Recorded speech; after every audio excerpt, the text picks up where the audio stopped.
Dennis Prager here. Thanks for listening to the Daily Dennis Prager Podcast.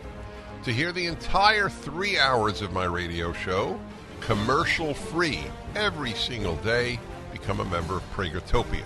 You'll also get access to 15 years' worth of archives, as well as the daily show prep. Subscribe at Pragertopia.com. Hello, my friends, and welcome to the Friday edition of the Dennis Prager Show. Happiness Hour follows this. I speak a lot about wisdom because good intentions without wisdom generally leads to evil.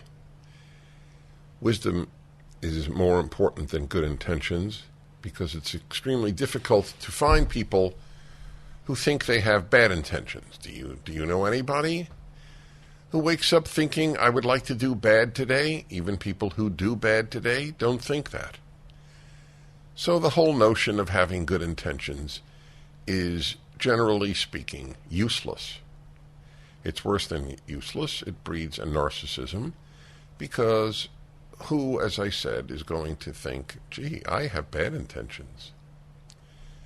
So I speak a lot about wisdom, and here's one of the key definitions of wisdom, which completely conflicts with the good intentions definition of what makes for good.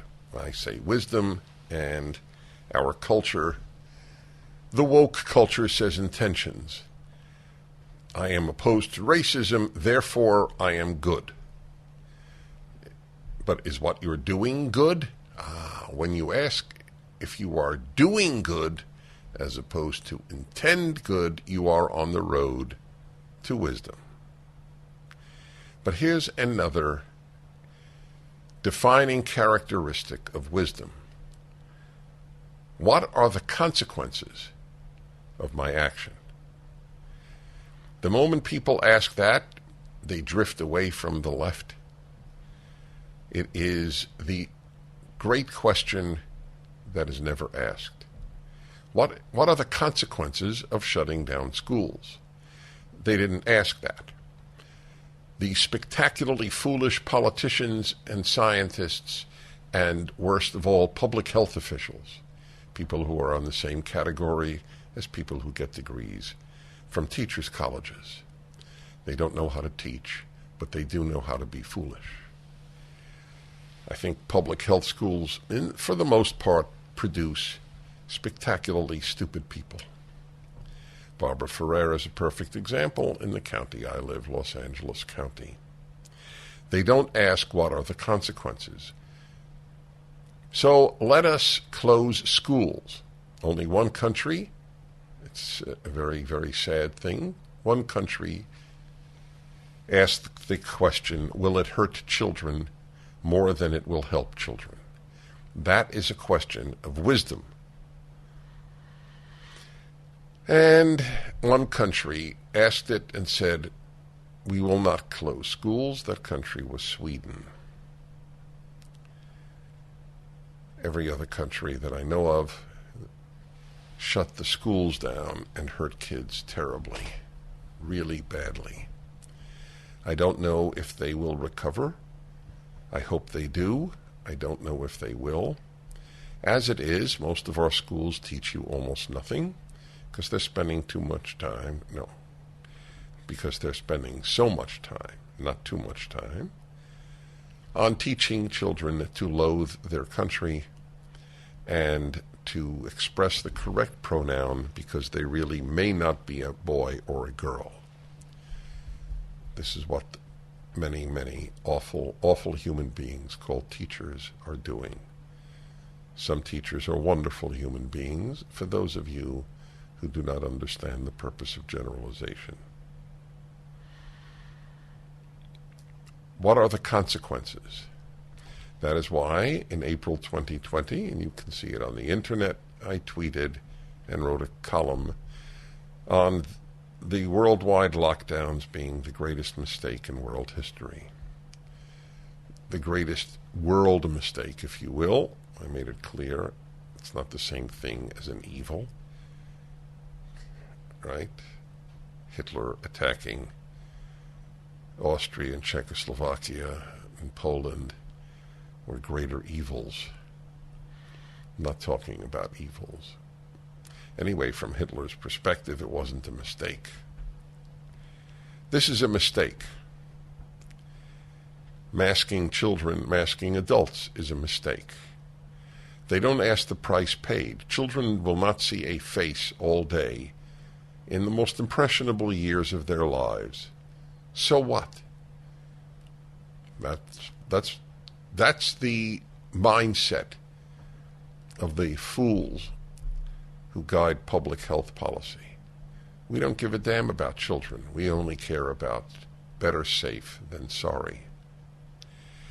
Study after study is coming out now. I mean, we're being inundated with these studies. Here, this one reported in the American Experiment, North Dakota study. I wonder if this will be reported in the New York Times. When I say that the mainstream media serve the same purpose as Pravda did to the Communist Party in the Soviet Union, I am not engaging in hyperbole. The purpose of the New York Times is to advance an agenda, not to report the news. Do you think this study will be reported? Now, I haven't checked, so it is an interesting question. And if I'm proven wrong, it's not a good thing. So what would you bet? If you had to bet, New York Times, Washington Post, Los Angeles Times, CNN, NPR, PBS, they will or will not report this North Dakota study. A new study on masks in schools has found limited to no impact on student COVID-19 cases. The study engaged in a natural experiment of two adjacent K-12 districts in Fargo, North Dakota, one that had a mask mandate during the fall of 2021 to 22 school year and one that did not. That winter, both districts had a masks option policy. The results? The study's three authors answered, we observed no significant difference between the student case rates. By the way, that's just case rates. Of course, it doesn't talk about it. Was it serious? Because very few kids got serious. COVID was generally a very old people's horror. We observed no significant difference between student case rates while the districts had differing mask policies, nor while they had the same mask policies. Our findings contribute to a growing body of literature which suggests school-based mask mandates. Hey, try to say that. School-based mask mandates. School-based mask mandates. School-based mask mandates. You can't. Just thought I'd share that with you.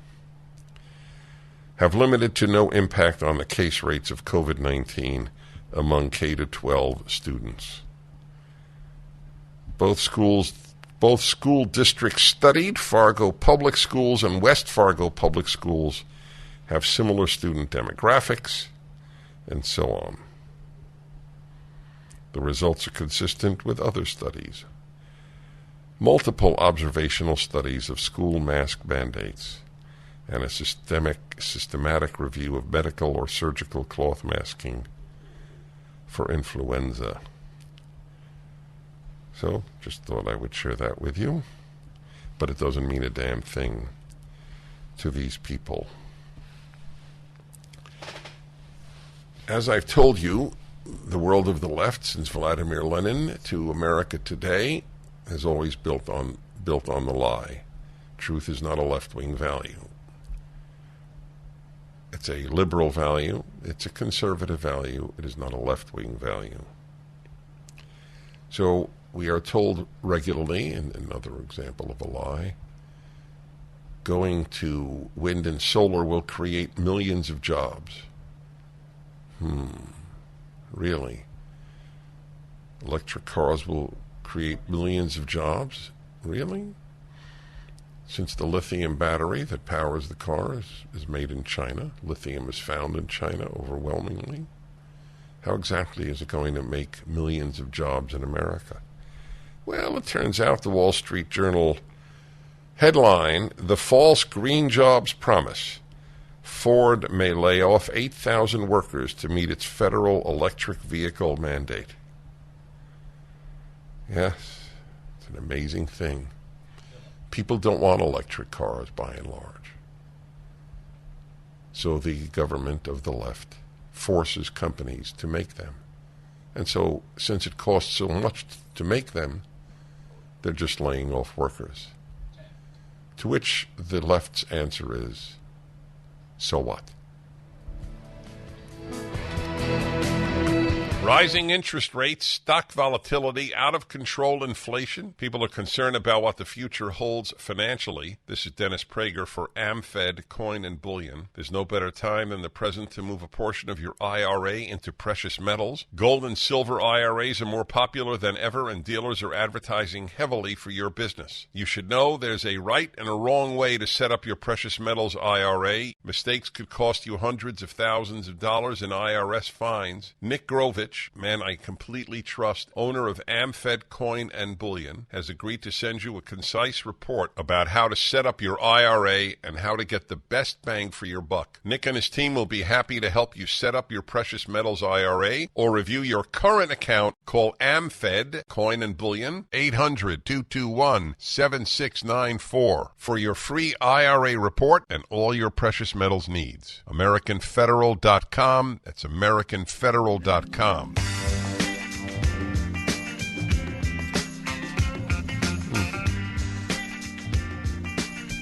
The wrecking of the society by the environmentalist movement and the whole left in their fantasy world of wind and solar. They live in a fantasy world. The fantasy world, it's an unbelievable thing. I don't know why one wants to inhabit a fantasy world. The immaturity of this world stinks. It's immaturity that is a guiding principle. When you think of Gavin Newsom, do you think of a mature man? Just to use one example. I have a maturity radar detector, and it's almost invariably people on the left are sort of like children living in a fantasy world. This world stinks, but I want a make-believe world. In my make-believe world, people just decide at any time in their lives, especially when they're children, whether they'll be a boy or a girl. It's a very demanding thing to be what you really are biologically. So we don't want to live in a world where it's determined for me that I am a boy or a girl by biology. In the fantasy world that I have, everything will be guided by a benevolent state. It will tell me what to do medically. It will tell me what to do financially. It will tell me what to do pedagogically. I don't have to do anything. I won't have to work hard. It's a fantasy world, the fantasy world of solar and wind. It's a fantasy world. Nuclear power is not a fantasy world. Had they done that, I'd be fine with it. But they prefer the fantasy. Oh, if you don't want to do that, you're bad. So we'll just force you. The government tells the car makers, who like it, virtually every company is run by cowards. And they have just let off 8,000 workers at Ford, 100%, because of the mandates that they produce electric vehicles at a certain number. Folks, when I think about climate change, and I've been saying this for 3 years, I think jobs, President Biden said Wednesday. President Biden is a liar. He doesn't just lie. Everybody tells lies on occasions, hopefully rarely. He's a liar. Then why is Ford Motor Company planning to lay off thousands of workers to fund its government-mandated electric vehicles? Bloomberg broke the news Wednesday that the Detroit automaker is preparing to slash as many as 8,000 jobs to boost the company's profits to finance its EVs, electric vehicles, that are struggling to make money. Ford plans to spend $50 billion to make 2 million EVs annually by 2026. $50 billion to make 2 million vehicles. You know how many they sold last year? So again, here's the stat. 2 million vehicles in 4 years from 4 years from now, 2026. How many do you think they made? How many electric vehicles did they make last year? So again, if it's going to be 2 million in 4 years, you would think 500,000, right? 4 times as many. Here's the number. 27,140. That's how many it sold last year. Didn't sell it to me. I don't want to give China and its slave labor the money to make lithium batteries. It is astonishing that if you know anything about how an electric car is made, you would think that you are doing something moral by buying one. You had to go to college to learn that lie. High school dropouts don't believe it. The $50 billion has to come from somewhere, and that somewhere is its internal combustion engine vehicles, which CEO Jim Farley said in March need to, quote, be more profitable to fund this. That means job cuts and perhaps price increases too. Of course they will be. Of course. It is not unusual for businesses to use profits from one division to finance investments that aren't expected to pay off for many years. New technologies can generate labor efficiencies. The United Auto Workers Union estimates that increasing EV, electric vehicle manufacturing, could result in the loss of 35,000 union jobs because it requires fewer parts. So that's an interesting point. So is the United Auto Workers Union on the environmentalist bandwagon? I'm going to look this up during the break. UAW positions on electric vehicles. As I've said, major black civil rights groups don't care about blacks. Feminist groups don't care about women. And labor, big labor, doesn't care about workers.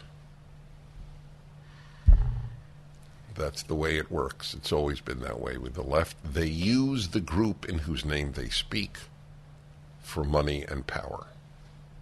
We shall return. I'm Dennis Prager.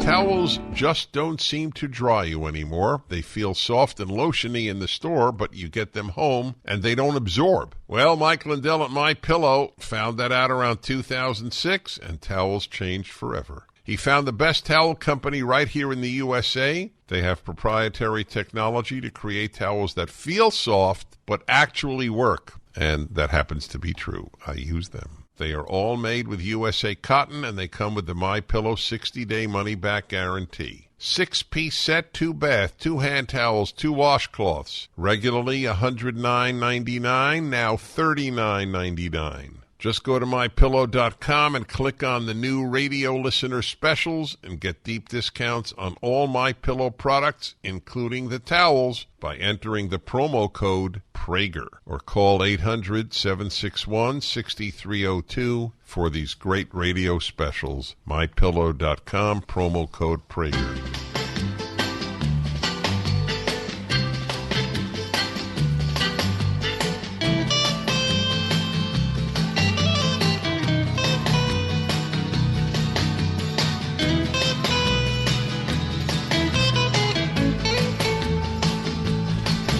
It's the happy hour. Ladies and gentlemen,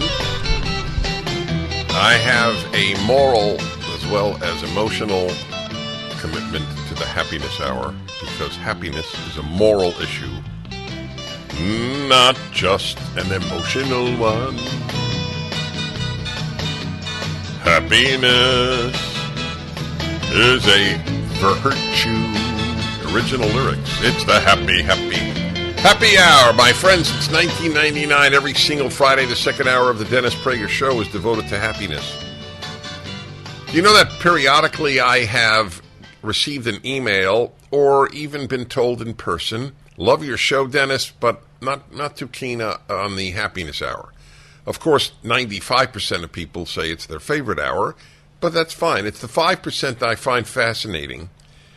They don't quite understand because they're preoccupied, totally understandably, and in some cases admirably, with what is going on in daily events. And so the happiness hour seems to be a sort of outlier, and it is, but I would say sort of, it's not really, among my shows. What they don't understand is that if everybody pursued happiness, and indeed, if everybody acted happy, the society would solve most of its problems. It's the miserable who ruin the society. Ask parents of miserable children who ruins the family, and you get the idea, my friends. The miserable play an awful role in our lives on a micro level and in our lives on a macro level. There is nothing I do that is better for the society than increase the number of happy people to the extent that I do. That's how important I consider this. So for those of you preoccupied with the social breakdown that is taking place, please understand, happy people don't destroy. That's so obvious that, as I used to say, I don't say it anymore, and I don't know why. Maybe because things are less obvious, but I don't know. I used to say, folks, I really get paid well to say the obvious. That's one of the obvious things. Happy people don't destroy. So you should be, if you're worried about the destructive elements in our society, and you should be worried about them, it is worth noting that this hour is the greatest antidote that we have. The happy don't destroy. That's an important notion. So related to that is a notion I hit upon as I work on the fourth of my 5 books, my 5 volumes of Bible commentary, the most important things aside from my book, Still the Best Hope, which explains America and the left, and Islamism, the notion that Sharia should govern society's law. It's 3 books in one, Still the Best Hope. But aside from that, it's my Bible commentary that has my life's work contained therein in the greatest books ever written, the Bible, specifically the first 5 books. They are primus inter pares, first among equals. So I am working on the book of Numbers, the 4th book. Not exactly an enticing title for a book, Numbers. It's too bad. It's a great book. It should have taken the Hebrew name In the Wilderness.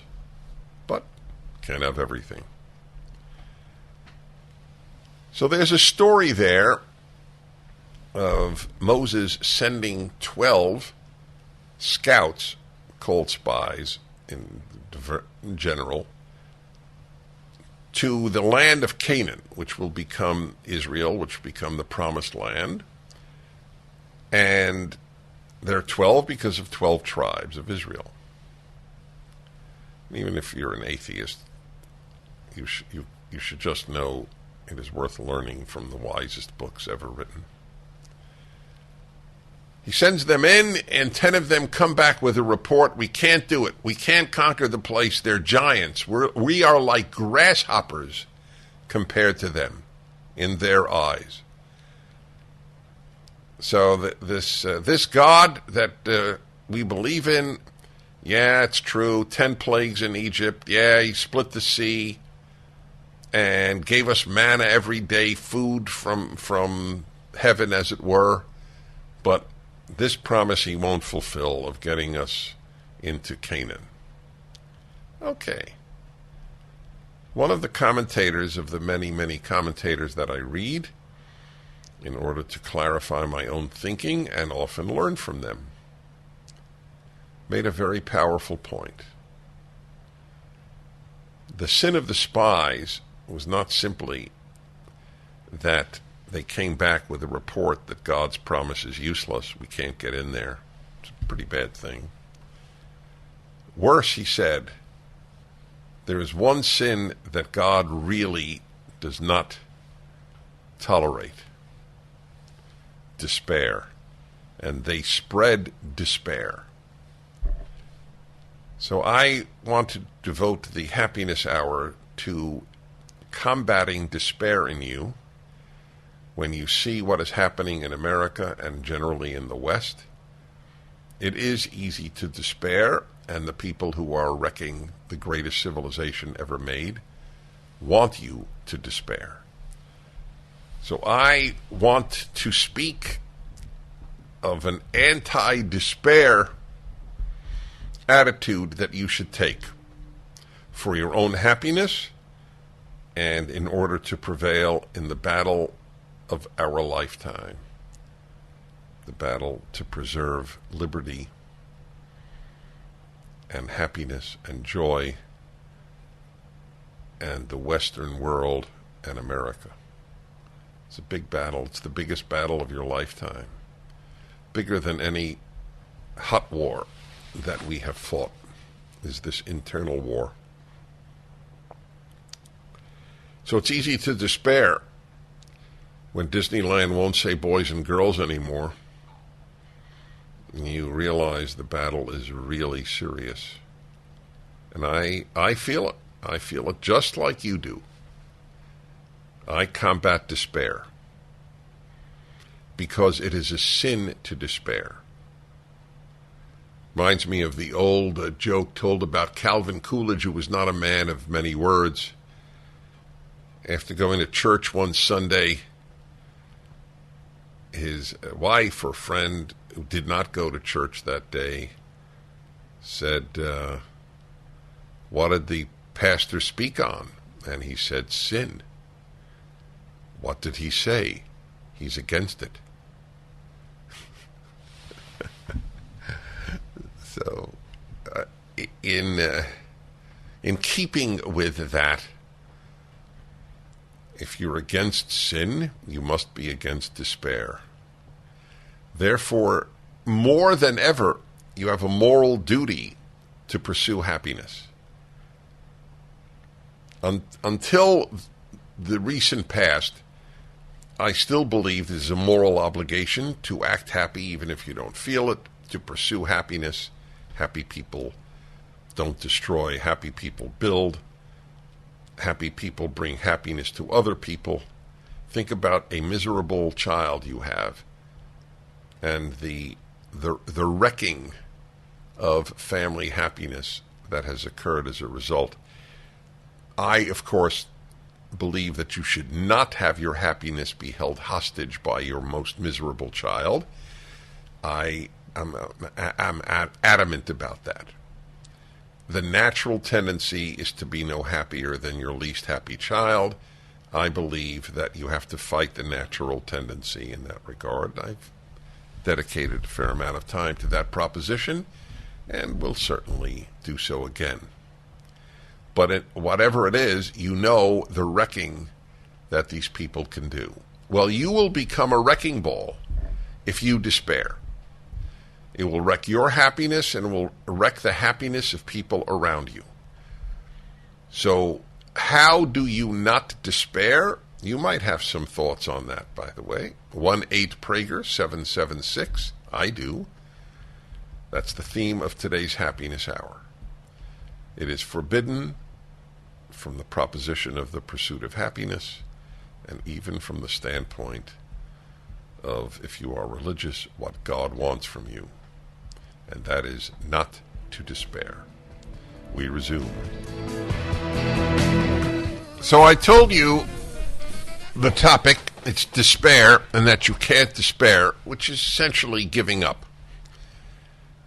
And obviously it has strong elements of sadness to it. I despair, so I give up, and that's not allowed. So here is one of the commentators, a theologian named David L. Stubbs of the Western Theological Seminary, on the Book of Numbers, the fourth book of the Bible, the Brazos Theological Commentary on the Bible. And it was really powerful. I love writing my Bible commentary. I am much, just to be personal for a moment, and most of you will not relate to this, those of you who are religious, and I recognize that and I respect that. I am not trying to convince anyone of anything. I'm merely being personal. I have never gotten much into. I do pray, but not much. And I study a great deal. And in a nutshell, I'm more interested in what God has to say to me than what I have to say to God. So that's why the study of the Bible is my road to the divine. This man is a Christian theologian, has a very powerful line about the spy story that I just told you earlier. They go into the promised land and they come back, 10 of the 12 spies. We can't conquer it. And you can imagine what that set off. It set off another rebellion against Moses and Aaron and God, as it were, among the Israelites. So listen to the paragraph on this subject. It really hit me. Given the centrality of this rebellion in the story of God's people, it is fascinating to realize that the sin that stops Israel from entering the promised land is not pride, the primal sin of Adam and Eve that lost their home in the garden, nor is it sexual sin, envy, or greed. It is despair. Despair stemming from lies and fear leads the people to reject the whole Promised Land project. The goal that God's work in Israel has been leading up to since God called Abram in Genesis. It is a rejection of the entire covenant relationship between Israel and God. The big sin is despair. Wow, that hit me. That's why I'm doing this Happiness Hour on that basis. If you despair, the whole Substitute America here, the whole American project, you're giving up on. And that's wrong. What are you going to do? You're going to go to Normandy Beach and tell the thousands and thousands of 20-year-olds lying in graves, well, your sacrifice wasn't worth it. What the enemies of America externally in World War II couldn't achieve, the enemies of America internally will achieve, and I'm not fighting anymore. That's what despair means. I won't fight anymore. That's the issue today, and I am talking about that in part because I'm talking to myself. You know, I talk about this every day. I write about this every day. I give lectures about this every week. And I'm not despairing.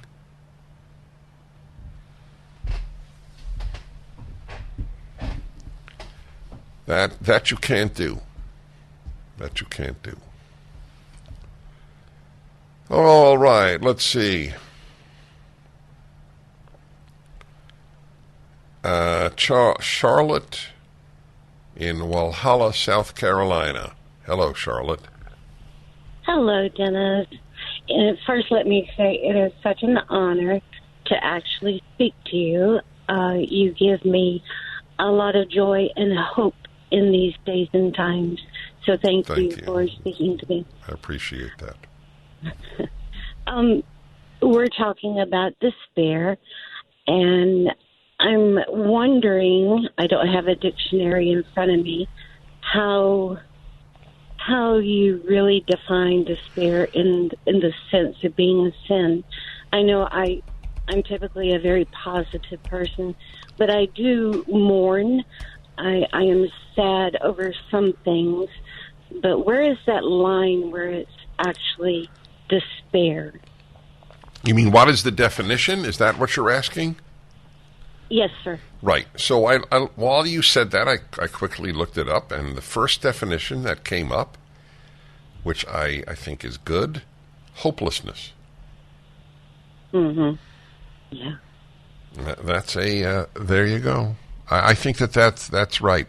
And what that leads to is not only, of course, terrible unhappiness, even depression, but it leads to the victory of those that are causing the despair.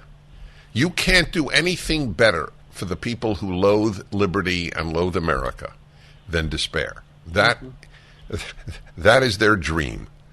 And so I am speaking to you all both on the level of happiness as emotion, or despair as emotion, and as despair as a loss to the forces that are ruining, the forces that believe that you destroy everything.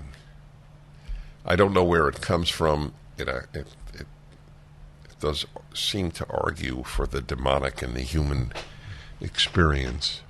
Dallas, Texas, and Doug, hello. Yes, sir. Good morning, Dennis. Hi. I'm curious if you would please speak to how you, and you have a little bit, but just how you handle despair and confront the frustration in light of the fact that of so much societal naivete, in that, if a large enough percentage of the population believes what corporate media tells them, they're not living in reality.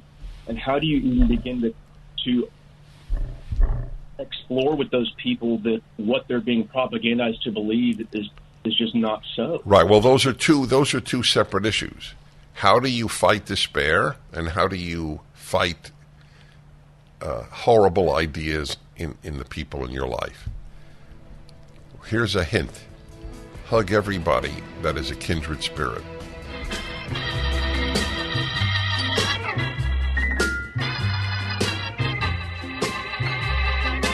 About you, about me, about life, about death. Yes. But first, enjoy the music.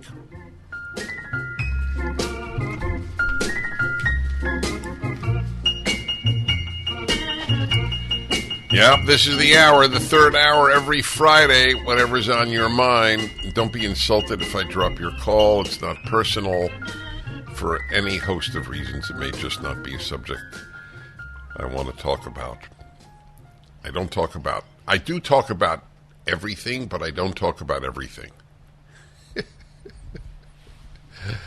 I don't know if that was at all a possibility. It seems to be a self-contradictory statement. 1-8-PRAGER 776-877-243-7776. I am looking at yesterday's Wall Street Journal, the physical edition. I actually get physical as well as digital. So there's a picture here of the three winners. The U.S. men, this is in track. led by Fred Curley, swept the 100-meter race. Marvin Bracey Williams won the silver, and Trayvon Bromell took the bronze. So, where did this take place? In Oregon? This was a Team USA sweep of the men's shot put. This was a track, the names that I just mentioned to you. The U.S. men have improved on several fronts. The U.S. men, led by Fred Curley, swept the 100-meter race. Men won 5 of Team USA's 9 medals, the best single-day total by any nation at the Track World Championships. So that's what's taking place, the Track World Championships. Why am I mentioning this to you? So the 3 winners in track are Black Americans, and they are all celebrating with the American flag. It's quite a remarkable picture. I'm going to try to get it and put it up at my website. See, this is the sort of thing that should be shown widely. For those of you who can, I'm sure that it's in the digital edition. You could see the picture as well. Type in, I guess, Fred Curley, Kerley, Wall Street Journal, U.S. men's track. That should bring it up. Because if you leave it to black leadership or any leadership in this country is moribund in every arena. Civil rights, all of them. You know, the feminist, the gay, the feminist, gay, and civil. Yeah, that's black. You pretty much got it. Oh, the Asian American activists, all these human rights activists are make a great living by complaining about a wonderful country. It's a very, very destructive way to live a life. I am here to find flaws in what is essentially good. And for that, I earn my upkeep. So you can get the impression that there's this tremendous anger in America, in black American life, and there is some. There's no question. It's very sad. There's anger in America in white American life, probably at least as much. Anyway, it's a beautiful picture. And this is a classic example of a picture is worth 1,000 words. So whatever is on your mind, this is the hour. If you can get in, it's a great way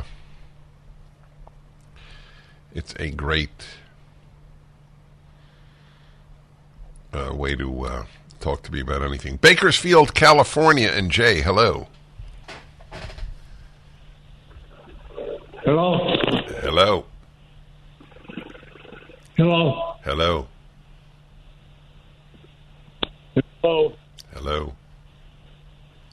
I'm trying for the record, folks. I think the record was 5. Jay, you're on the radio. You're taking a lot of time. Go ahead. Yeah, I'm talking to me, Ray? Or Dennis? Yeah. Who did you want to talk to? Maybe you called the wrong number. No, Dennis, I want to talk with you. Okay, you're on. Go ahead. Yeah, you were talking about the, James Webb Telescope. Right. And you got it down to whether it proves or not proves that there's a God. Well, no, there's no such thing as proof in either direction, whether it argues for, but go ahead. Okay, I'll accept that. And it certainly doesn't argue for the God of the Old Testament that we in the West are used to. Because? Because we can see the universe. Well, we can see much more of it. And therefore? Therefore, a young person who's coming to of age of 12 years old when they're going to start thinking seriously about God or something else, that's not going to persuade them that there's a God. The Big Bang is a big argument for the Old Testament God. No, just the perception of it, the vastness of it. We don't think about God in those terms, or what we have him in traditionally. We think about him as a guy in the sky who comes down and punishes us for our sins. Yeah, I do. You're describing that is the God I believe in. I agree. Well, if God doesn't punish people for sins, God is useless. That God is not persuasive when you see the universe. Well, it's a non sequitur. I don't know what the universe has to do with whether or not there is a God who punishes evil and rewards good. Well, if the universe were small, would that argue for it? Well, it's a lot easier to understand if we think there's a God that creates a rainbow to show us there's not going to be any more floods. Because we didn't know where the end of the rainbow was. We know where it is now. It doesn't exist. Mm-hmm. All right. I'm glad you called. Very few people, in my opinion, come to atheism for rational reasons. And a lot of people don't come to God for rational reasons. I am a big believer in the use of reason. I come to God through reason. But a lot of atheists don't either.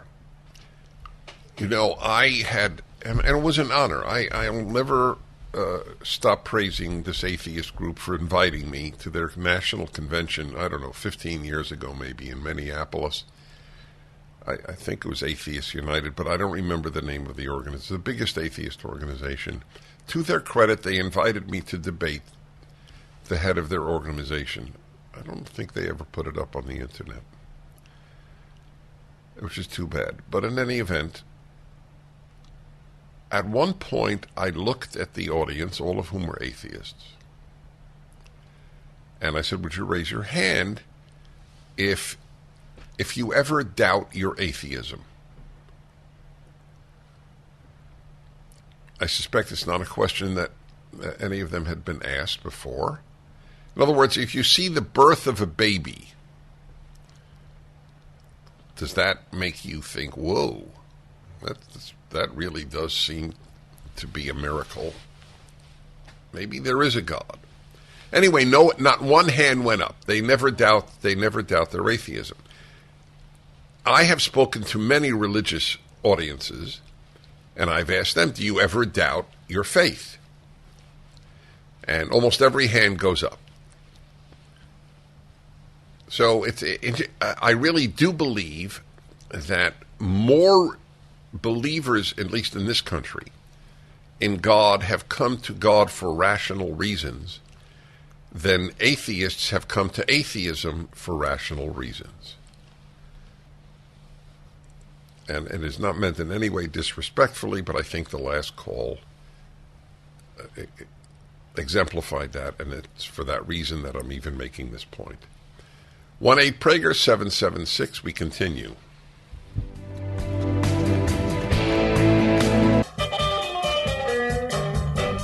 Take your calls in a moment.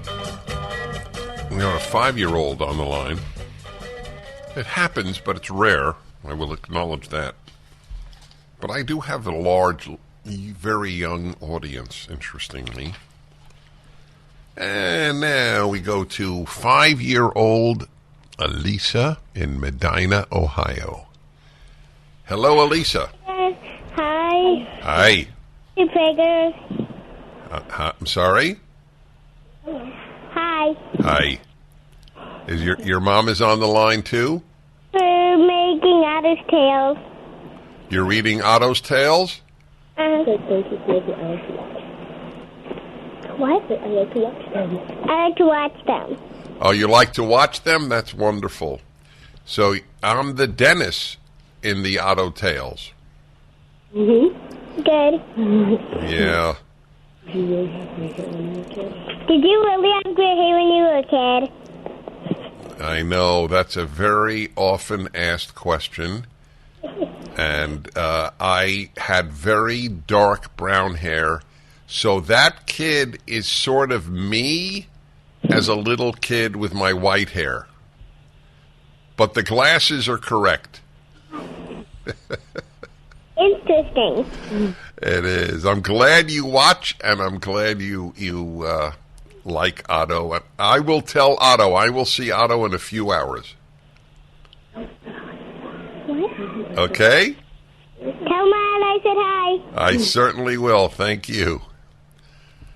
PragerU has a lot of stuff for little kids. It's a perfect example. It's very healthy, beautiful stuff. Go to PragerU and see what we do with kids. Otto is my bulldog. Many of you know it from my fireside chat, which has had millions and millions of views. I do it every week. And next to me is my trusty bulldog, Otto, who is truly the most famous dog in America. And as I have often noted, it has not gone to his head. He remains the same Otto despite his fame. You never know in life that if somebody would have said to me, one day you will be the owner of the most famous dog in America, I would have thought that I had lost money to a palm reader. All right, let's see here. Okay. Steve in San Diego, California. Hello. Hey, Dennis, how are you? I'm well, thank you. Listen, you and Julie are national treasures, and I want to let you know I'm sending you guys a partial collection of Topps flag cards that I found on eBay, and I searched it and found it because you guys didn't think you could get them anymore. So Julie gave me the address. I'll be sending them off to you. That's really sweet of you. I'll explain to everybody what you're referring to. So when you say partial set, that's fascinating. There's no complete set? I couldn't find any. I think there are 30 cards in this particular set that I ordered. How many? I'm sorry, how many? I think it's around 36, oh, if I'm not okay. mistaken. Yeah, no, they had a lot more. It's really sad. Like most Americans of my age, my mother threw out my card collection. Well, I almost had that happen. I have a mammoth set of the old Beatle bubblegum cards from the Beatles, and I've still got those, and I don't know what they're worth, but I didn't even know that. There were Beatles cards? Beatle bubblegum cards, yeah, you get 5 in a pack, and they had pictures of them on tour, and then they had pictures from their 2 movies, and some are black and white, some are color. I've got a whole mess of those, and Beatles magazines, and all kinds of So how do you like the Dennis and Julie podcast? I love it, and I actually watch it because I like watching the two of you guys interact. Yeah, I agree with that. Yes. you guys are national treasures. I got to tell you, and I'm so glad. You're my friend, even though I've never met you. You're my buddy. I am your buddy. I believe that. Thank you. Let me tell everybody again. I do a weekly podcast with a 22-year-old woman, young woman.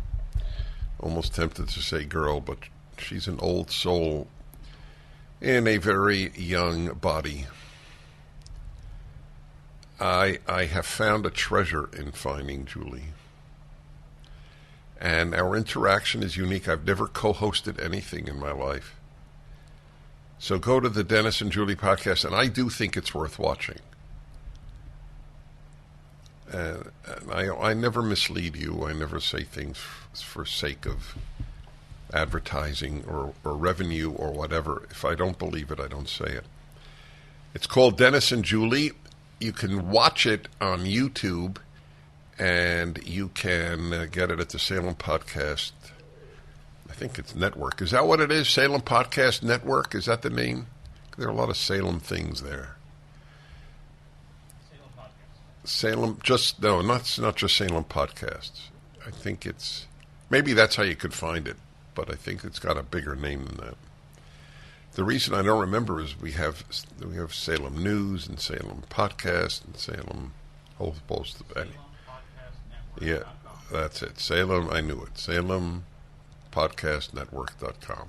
That's where you can listen to Dennis and Julie. You can watch it by finding it on YouTube. Both are worth it. Okay, let's see here. Colorado Springs, Colorado, and Eric, hello. Hey, Dennis. Thank you for taking my call. Yes, sir. I have an oldest best friend who has a daughter who is getting married next month. His firstborn daughter is getting married. I have attempted to contact him and wanted to ask his favorite cigar because I'm going out to Pennsylvania to his daughter's wedding. And it seemed appropriate that... Does he smoke cigars? She does not. He does. But you're getting it for him? Yes. Yeah, so just ask him, what's your favorite cigar? Of course. But my question is, if you were going... okay, I'll tell you when we get back. Dennis Prager here. Thanks for listening to the Daily Dennis Prager Podcast.